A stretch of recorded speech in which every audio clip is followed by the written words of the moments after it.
What's going on, everybody? Kalipis Tech here, coming back at you with another video. In this video, I'm going to be giving you some tips and tricks for the Samsung Galaxy A54 5G to help you make the most of the camera features. Now, as always, if you do end up wanting to learn more about this phone, be sure to check out the description where I am linking to several other videos about it, as well as some information about pricing, availability, and some of my favorite smartphone accessories. But with that being said, let's get into it. So the first thing I'm going to show you is how to use the ultra-wide camera. Now, this is definitely a real simple feature, and in certain situations, it can be really useful. So to use the ultra-wide camera from the main camera screen, what you're going to do is hit the 0.5 right here.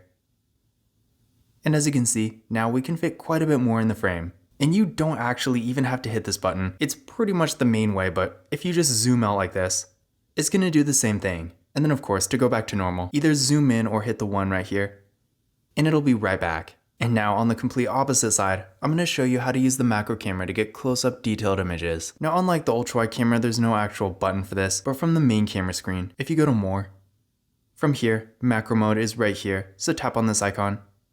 And now we are in macro mode. So of course, when you're in macro mode, make sure you're actually close to your subject, but at the same time, and this is something I took a minute to actually get the hang of, but you can't be too close. You have to be within like 3 centimeters of it. If you do have your camera really close to something and it's still not properly in focus, then you might need to move it a bit farther away. Because in my experience, when it comes to macro photos, you definitely don't want to be as close as you might originally think. And of course, when you're done with macro mode, be sure to hit this back button right here. This is going to take you back to normal photo mode because of course when you're taking regular photos, you don't want to use macro mode, everything's going to be blurry, so definitely keep that in mind. The next thing I'm going to show you is how to customize your quick access menu. Now that's this bar down here. Right now I do have the default setting, which as you can see includes fun mode, portrait mode, photo mode, video mode, and then finally there's the more tab. And keep in mind, photo and video are always going to be on here. You can't change that, but everything else can be moved around. So to do this, go to more.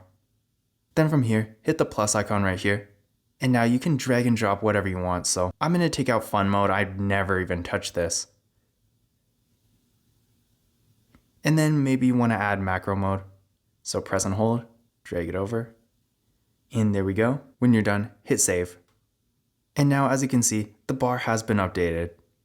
So definitely nice that we can customize it. The next thing I'm going to show you is how to use your camera's full power. Now, despite having a 50 megapixel camera, which is a really powerful camera, when you take pictures normally, it's not actually going to take photos at the full level. So if you do want to use the full 50 megapixels, what you can do is go up to where it says 3x4. So this is where you can change the aspect ratio. So if you tap here, you can choose between 3x4, 9x16, or 16x9, 1x1, or full. And in case you're wondering, full is basically the whole screen. So in the case of this phone, it's going to be 19.5 by 9. But in addition to this, if you go here, go to 3x4 50 megapixels. And now when you're in this mode, it will actually use the camera's full power. So when you take photos in this mode, the details are going to be quite a bit sharper and the photo in general is going to be a lot higher quality. Now keep in mind, when you're using this mode, you might not want to use it all the time just because despite being much higher quality, the photos are going to take up a bit more space. But honestly, in my opinion, it's not really going to make a huge difference because they're like maybe 20 megabytes, which granted, I guess for a photo is kind of a lot of storage, but you would have to be taking hundreds of pictures to actually fill up that much space, considering this phone just in this normal version has 128 gigabytes, and you can always use a micro SD card or get the other version of this phone that has 256 gigabytes. So honestly, if you really want to take 50 megapixel photos all the time, in my opinion, I feel like you can do it without really affecting anything. But just keep in mind, if you really do want to save space, then you're not going to want to use this mode a lot because compared to a normal photo, it does make a difference. Now, speaking of saving space, the next thing I'm going to show you is how to take high efficiency photos and videos. Now, this is essentially going to change the file type to a more efficient format. So for photos, instead of a JPG or a JPEG, it's going to be an HEIF. And for videos, instead of MP4s, they're going to be changed to HEVC files. Now, when it comes to the actual experience and quality and all that, it doesn't really change anything. It just makes the files a bit smaller, which definitely makes things a bit more efficient. But keep in mind, they're not always compatible with everything. And in my experience, I mean, I've put HEIF files in all kinds of different things and they work perfectly fine. But just keep in mind, if you have a really specific purpose, maybe something requires a PNG or a JPG, then in that case, you might run into some issues. But for most people, for most kinds of situations, it really won't make a difference. So to set this up, from the main camera screen, go to settings. And from this menu, you're going to want to go to 2 different spots. For the photos, toggle on high efficiency pictures.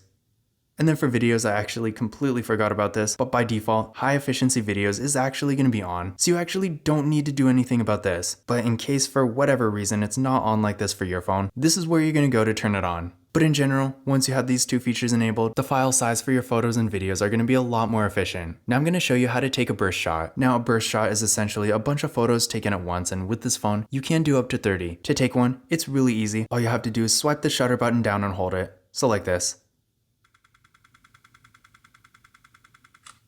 And there we go. And now if we go to photos, as you can see, it's going to show pretty much all the different photos, so definitely useful in certain situations. And in addition to this, if you want to make a GIF, you can do it in pretty much the same way. So if we go up to settings, from here, go to swipe shutter button, so right here. As you can see, it is set to take a burst shot, which is the default setting. But if we go to create GIF, go back to the camera, do the same thing, so swipe the shutter button down. And now if we go back to the photos, as you can see, we have made a GIF. Now, it doesn't really look that good in my opinion, but if you ever want to, then it is always there. Now I'm going to show you how to use the floating shutter button. Now this basically creates a second shutter button on the screen so you can move it around. And this is going to help you take stuff like selfies, for example. Maybe you're taking something at this angle. Reaching the shutter is not exactly convenient then. So having the floating shutter button does make this kind of thing a lot easier. So for this feature, go to settings. From here, go to shooting methods. So right here, and where it says floating shutter button, toggle it on. And now if we go back to the camera, as you can see, there's a second shutter button on the screen, so you can move it right here, or really wherever you want on the screen. So again, if you are taking pictures at a certain angle, it makes reaching the shutter quite a bit more convenient. Now I'm going to show you a couple different things you can do with the volume keys. Now by default, the volume keys are basically like physical shutter buttons. Both of them are going to take a picture or record a video depending on the mode you're in. So not a bad feature, but we do have some other options. To get to these, it's actually in the same menu we were just at. So again, settings. From here, go to shooting methods. So again, right here. And then from here, go to where it says press volume keys. Again, by default, they are going to take a picture or record a video, but you can also have them zoom or control the system volume. So we're going to do zoom. And now if we go back to the camera, volume up is going to zoom in. And volume down zooms out pretty much all the way to the ultra-wide camera. So definitely a cool feature too. The next thing I'm going to show you is how to use video stabilization. This is great for if you're recording B-roll, for example, and maybe you want your shots to be a bit smoother. So first things first, go to video mode. Then from here, tap on this little hand icon. And of course, it's now on. So now if you're recording like a camera pan or something like that, things are going to look a lot nicer. And also keep in mind, with this mode on, you can't use flash. You have to record in 1080p at 30 frames per second, and you also can't change the aspect ratio. But despite those limitations, it still definitely is a nice feature to have. And then finally, the last thing I'm going to show you here is how to change your video resolution. So as you can see, we are currently in video mode, and when it comes to resolution, we do have a few different options here. By default, it will be in 1080p at 30 frames per second, but you can also change it to 720p. So maybe you're not too concerned about the quality, but you want to save some space. You can also change it to 1080p at 60 frames per second. So maybe you're doing a slow motion or you want things to be a bit smoother. And then finally, Ultra HD or 4K at 30 frames per second. So definitely some nice options here. And one other thing I do want to add on here is the different camera modes this phone has. So if we go to the more section, we already talked a bit about macro mode, but this phone also has pro mode, pro video, single takes, so it's like a little video kind of thing, a dedicated night mode, food mode, panorama, super slow-mo, slow motion, and hyperlapse. So definitely quite a few features to play around with. But this concludes my camera tips and tricks video for the Samsung Galaxy A54 5G. Again, if you want to learn more about this phone, definitely check out the description where I am linking to several other videos about it, as well as some information about pricing, availability, and some of my favorite smartphone accessories. But that's it for this video. If you enjoyed it and found it useful, be sure to give it a thumbs up and hit that subscribe button. Don't forget to follow Kalipis Tech on Twitter and Instagram. And as always, I will see you in the next video.